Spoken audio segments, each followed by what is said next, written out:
Welcome back. It's time for another episode of WVU Radio, where we're talking about, marketing and all the things that it brings with you, and the intersection of data-driven marketing with the one woman who seems to get it all here. Hey, Cyndi Greenglass. Hey, Paul. How are you? I don't get all this new data-driven marketing. Marketing used to be an art. Now it's a science here, and you guys are at the forefront of pioneering that science. Well, Paul, I think it's a little bit of art and a little bit of science, and a little bit of magic all combined into one. Well, hopefully you got a magical guest who can help explain all this to us today here. We do. I'm thrilled to welcome Susan K. Jones. Susan is a tenured full professor of marketing at Ferris State University in Grand Rapids, Michigan, and a principal of Susan K. Jones Associates.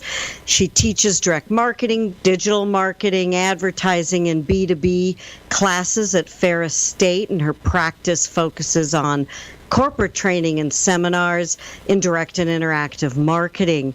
She literally has a worldwide following with students in the United States, as well as South and Central America, Australia, Canada, Mexico, and Europe.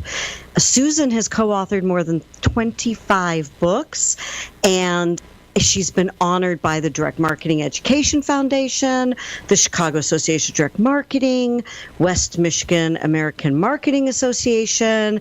She's received a John Caples International Award and been recognized by Ferris State University and Northwestern University, as well as an educator and a practitioner. I'm always humbled and thrilled to spend time with Susan. She's also an adjunct instructor at WVU in the Master of Science program in Integrated Marketing Communications, and was selected by the students of the university for the prestigious Educator of the Year award. So, Susan, welcome to our show. Thank you so much, Cyndi, and let me say it's always an honor to be with you and talk with you because you are quite the expert yourself. Well, thank you, Paul. You see, it's the Mutual Admiration Society at WVU today. I love it. And I know, I grew up in suburban Detroit, so I'm familiar with Ferris State and all the lots of friends that went there. And I know it's far away from where we are, but we got to get Susan to talk up just a little bit. She sounds really distant here. Oh, okay. All right, let me talk up a little more. All right. Better? That sounds better. Okay. All right. Thank you. Well, Susan, today we're going to discuss the continued move towards the integration of direct and digital marketing and how the balance of online and offline media is continuing to be focused on the consumer. I'd like you to share with us and talk about trends in database marketing. And you know how Paul was saying it's become more science than art, but Susan, you're really a creative person. So it'll be really interesting to hear, how does a creative person uniquely contribute to the use of insights from the database, and how do you handle all of this data and make sense of it and still be creative? So looking forward to a quick half an hour together, and I'm going to start us off with my first question for you. Many in our industry feel that direct marketing is kind of an old, tired expression, and no longer is it an effective description for the practice of measurable communication. In fact, I believe that you are advocating the use of direct and digital marketing as opposed to just direct marketing. Can you tell me how this developed, and why you feel that this may be a better moniker for the industry today? Sure. Well, one reason, Cyndi, why I feel this way is that it gets away from this concept of it's one or the other. And it really isn't one or the other. When I work with students, sometimes they'll say, well, the old style marketing is dead.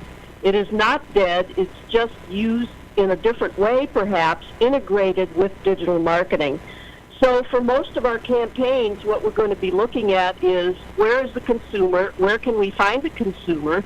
And it's very seldom just online or just offline with print or TV. We need to figure out how to reach that consumer, and the consumer pretty much tells us where they want to hear from us. So when marketers say this medium's dead or that medium's dead, I have to ask them, is that your perception or the perception of your target market? So with digital marketing coming on so strong, you're saying we should not start planning those funerals and eulogies for traditional media? Right. I love what the late Umberto Eco, who was a novelist but also a communications commentator, had to say about this. He said when new media come along, it doesn't kill the old media. It encourages them or pushes them to redefine themselves.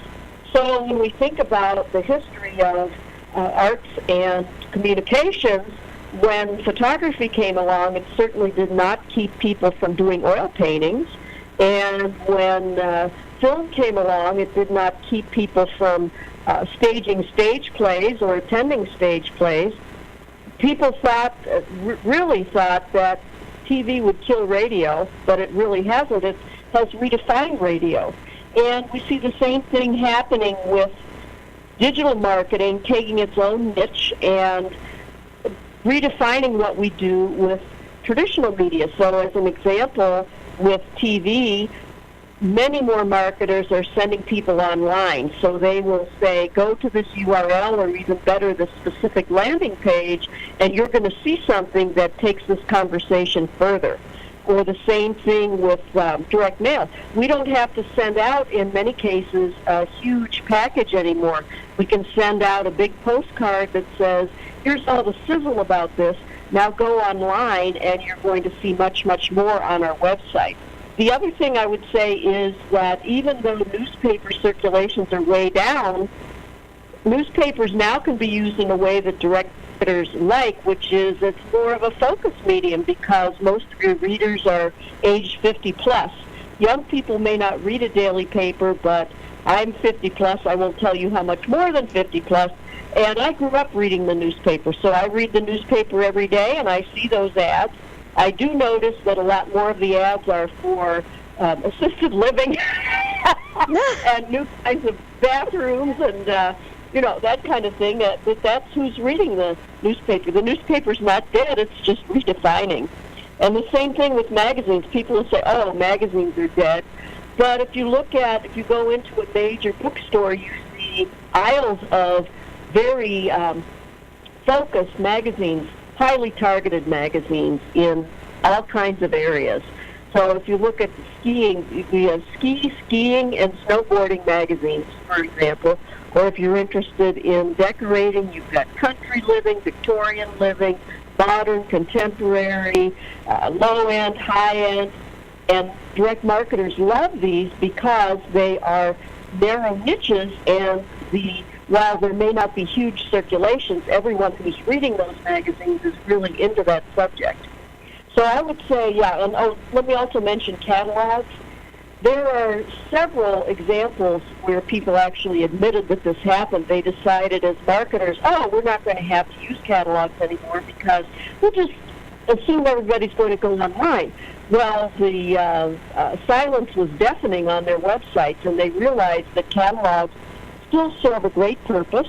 Catalogs are a reminder, oh yes, I like that company has some great things, I think I'll go online and consider buying something right now. So all in all, you can tell I'm agreeing, no funerals for traditional media anytime soon. Well, thank you, Susan. It makes me think of what we're doing here today, where you say, traditional radio is now streaming, but a podcast is a channel delivery of radio. And, I drive 2 hours each way to commute 2 hours each way to work every day. So I don't get a lot of time to read a book, but I love to sit and read a book. But now I consume a lot of books on tape, when I'm driving. So I've got Audible streaming in my car. I get home, I pick it up in the hard copy version when I'm sitting in my living room. So we've given consumers choice of how they consume information. We haven't eliminated the way in which we deliver it. Would that be accurate? That's right. Yes, definitely. And you mentioned podcasts, and I think people are thinking that podcasts were going to be outmoded with the move toward video, but podcasts are hotter than ever, as exemplified by what we're doing here today, and people are loving podcasts. Yeah, me too. So, you mentioned catalog, print, email, streaming, so we hear direct and digital, we hear multi-channel, and then we hear the all-important phrase now, omni-channel. Right. Everything's everywhere all at once. Is this really possible, Susan, or is this kind of like a future state? Well, I would say that some of the bigger marketers are already doing it, and to me, the focus of omnichannel is we focus everything around mobile marketing. And so what's on our handheld device is going to be the key. I was just talking to my son, who's really immersed in apps and this type of marketing, and he was saying that marketers are now working on foot traffic observation. So we talk about beacons in stores, that Cindy's walking through the store and she's got her app open and says, "Hey Cindy, here's a special deal for you." But another thing those beacons can do is say, "Oh, Cindy's walked into the home goods department and here's how long she stayed." Or Cindy went to the grocery store and she was in the soup aisle for quite a while, but she didn't even go into the milk aisle. And what they can do with that is then do some testing and say, send out an ad to half the people in their database and the other half don't get it, or some percentage. And then they can check and see next time Cindy goes to the store, did that ad impact whether Cindy went to the end cap and bought something. So the people that got the ad, did they buy more than the people that didn't get the ad? It's absolutely fascinating to me. And it's what we can do with that handheld device with so many of us being on it at all times. In reality, I only see the larger companies really doing this today, but I think that it will, like everything else in the digital world, we will see it evolve so that smaller companies might be able to use those applications as well. In one way, it's very exciting as a marketer. As a consumer, sometimes I wonder, are people going to appreciate being sort of followed around the store that way? We shall see.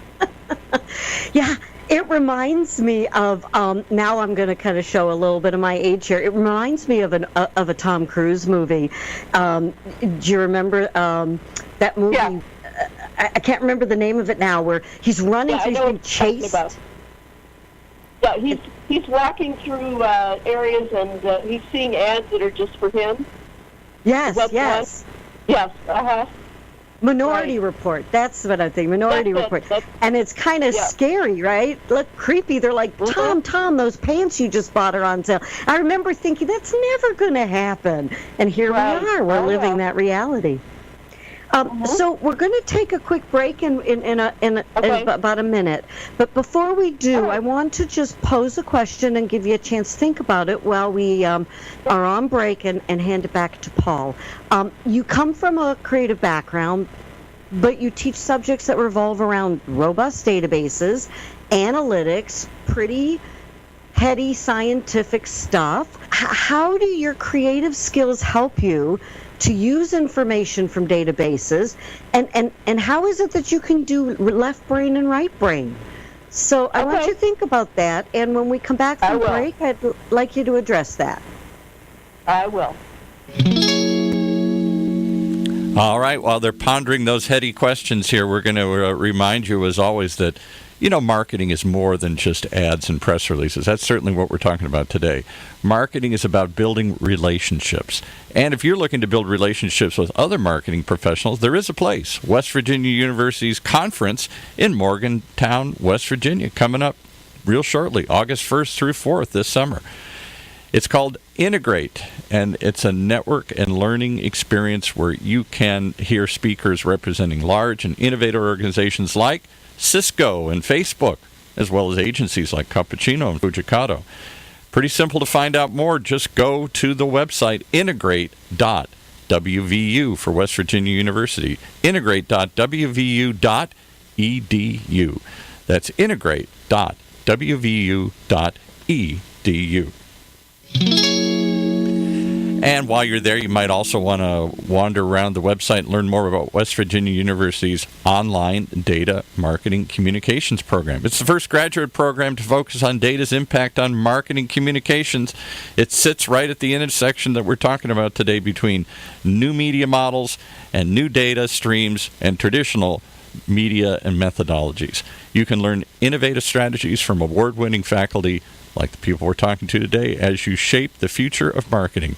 Learn more at DMC for Data Marketing Communications, dmc.wvu.edu. Well, I think I finally mastered the nomenclature here, the various letters and acronyms for all these educational programs here. I think I'm getting better at it. You're doing great, Paul. You're doing great. And in fact, Susan and I will both be attending Integrate 2018 coming up at the end of this month. It should be a really terrific opportunity to hear some great practitioners and speakers and reconnect with you, Susan, live. Can you give us any advance teasers as to who's going to be there, what you're going to talk about here? It's coming up pretty quick. Yeah, well, we're going to be there. What more do you need? Right? Why am I even asking? I think all of the hosts are going to be there that we have on the show. There's over 28 instructors that are going to be there as well. Many of the guests we've had on this podcast series will be there live, too. So is it just panel discussions, one after the other, or are there networking opportunities where you can meet people not just from your organization, but from these others attending? And are there breakout sessions? What do I see, having never been there? What would I see over the couple of days there? Well, so it's kind of fun that because we're in West Virginia, which actually is known for its outdoors, its fantastic rugged and outdoor environment, that you're going to have like rappelling and zip lining and all sorts of great opportunities to do things outdoors. You get to experience the campus. There's an opportunity to have dinner and an evening and a gala with your fellow alumni and students of both the IMC and the DMC program. There are keynote speakers from representing industries across the country, bringing first-hand cases that they've dealt with across all of these different parts of marketing communications that we are dealing with. And then there are the opportunities just to network, lunches, breakfast, to get to meet people that you work with online on a day-to-day basis, and you see and get to be with them for the first time. It's a wonderful opportunity. And Susan, that's where they give the Instructor of the Year, right? Award. Yes. Always fun to see who the students choose. I was so honored to receive that a few years ago because it is from the students, and that's really special. But I'm very much looking forward to Integrate, and I always do. So much to learn, and as you say, meeting people that you only talk with online, whether it's prospective students, current students, or alumni, to see what our alumni are doing, that's really fun, too. Right. Well, so Susan, let's talk about your creative background, and how is it that you've been able to do this right brain, left brain art and science here? Well, I think I would be the first to say that I'm not a math whiz. I don't do heavy-duty predictive analytics myself, but I am always asking, what can this tell us? Can you show me this in a report that I can make some sense of? And when I do that, being more of a right-brain person, I will try to conjure in my mind a picture of who the target market is, and then I'll actually try to find somebody like that, so that when I'm doing creative work, I'm not writing to a target market, I'm writing to a person, or we call it a persona now, somebody who represents the target market, their hopes and fears and dreams, what they like, what they don't like, and that allows us to really key into how to impress them about our product and make them interested in our product or service, as opposed to a very general statement. And then I'm really, in the class that I teach at WVU, we talk about predictive analytics, which is fascinating to me, being able to say, if we know these 10 things about this person, what should we offer them next? What would be the next best thing to put in front of that person? And so I find it all very exciting, but You don't have to be a heavy-duty math whiz or a data scientist to use data. You just have to be curious and interested. Well, there you. So that I think is very reassuring. So many of the students that I meet and people in general in the marketing profession, we chose marketing because we're communicators. We feel comfortable in that environment. We are the great communicators, and many of us did not come up through the math and science in school. Many of us, didn't feel comfortable in math classes or take stats in undergrad. And there's a general sort of fear that, I can't be good at this because I don't have a stats or an analytic background. So there's hope for us great communicators if we don't have...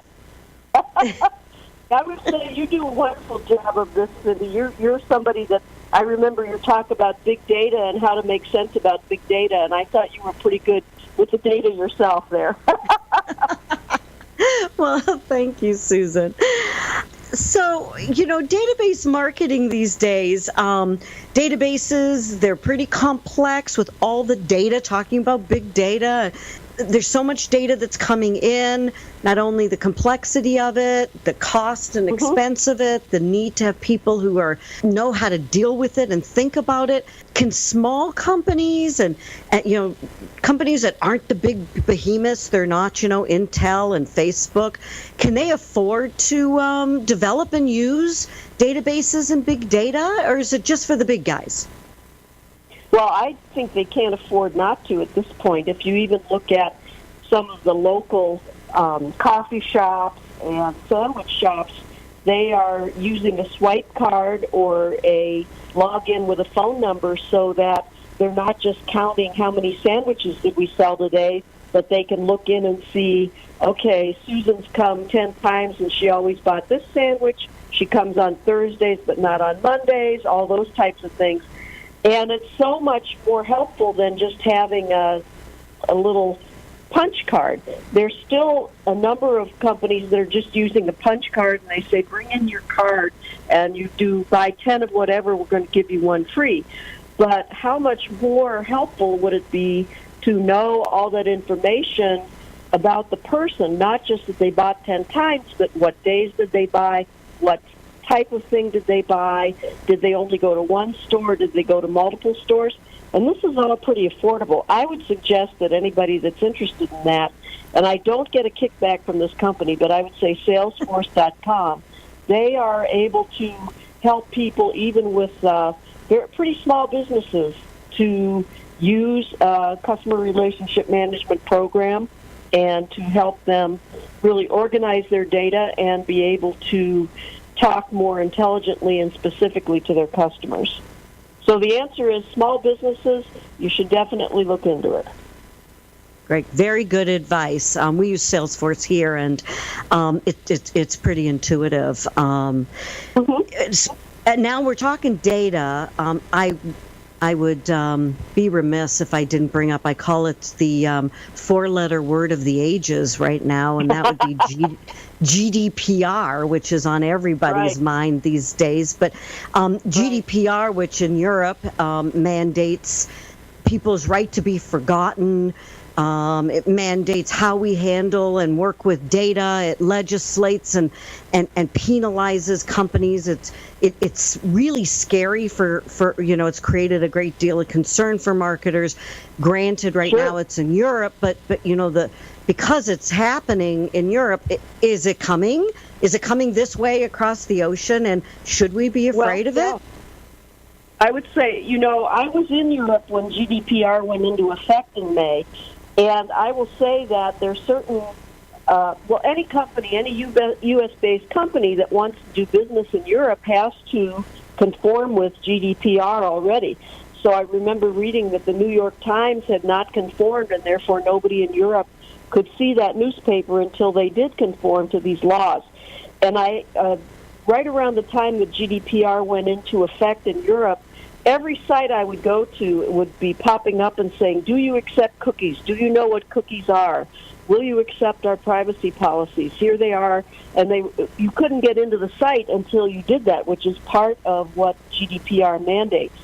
But to talk about the U.S., I've read that California is looking at some pretty extensive privacy legislation, and of course they're sometimes on the cutting edge of things that are consumer protection. I think they were the first to say that you had to have signs in bars saying pregnant women shouldn't drink and things of that nature. Maybe New York City will, because Mayor Bloomberg didn't want people to buy big gulp sodas. It depends how protectionist a government is. But going back to my point about the beacons following us around stores, the more that consumers understand that that's going on, I think the more concern there's going to be, and the more questioning of our legislators about what should be done about this and how much should be done about it.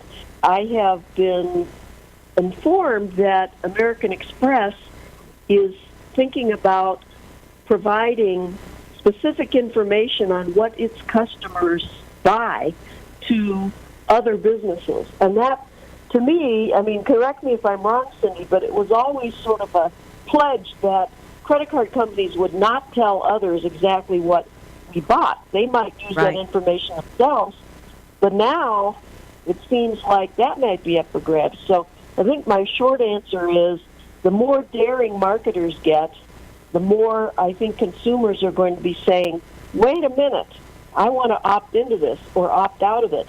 I don't want this to just happen. So I think we better watch for that, yes.